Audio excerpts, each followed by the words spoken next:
દૂધસાગર ડેરીની નિયામક મંડળની ચૂંટણી સમરસ થાય તેવા એંધાણ। ફોર્મ ભરવાના અંતિમ દિવસે અશોક ચૌધરીએ ફોર્મ ભર્યું। અંતિમ દિવસે અશોક ચૌધરી પેનલ સિવાય 2 જ ફોર્મ ભરાયા। પાટણ અને વાગડોદ મંડળીમાંથી રબારી વિજાબેને ફોર્મ ભર્યું। સિદ્ધપુર અને ઊંઝા મંડળીમાંથી રવિ પટેલે ફોર્મ ભર્યું। ફોર્મ ભર્યા બાદ અશોક ચૌધરીએ ચૂંટણી સમરસ થવાનો આશાવાદ વ્યક્ત કર્યો।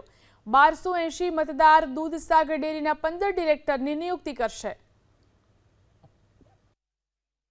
દૂધસાગર ડેરીની નિયામક મંડળની ચૂંટણી માટેના ફોર્મ ભરવા માટે આજે અહીં આવ્યા હતા બધા।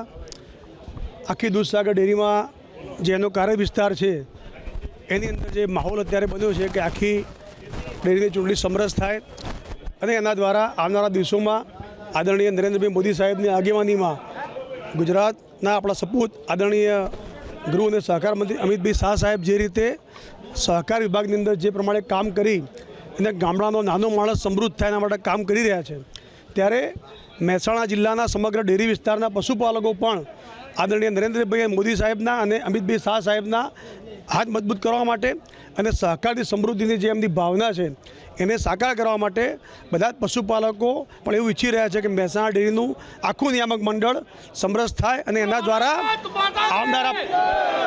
દ્વારા આવનારા 5 વર્ષમાં સામાન્ય માણસને સુખી કરવા માટેનો જો સંકલ્પ છે એ પ્રમાણે આપણે શું આગળ વધીએ।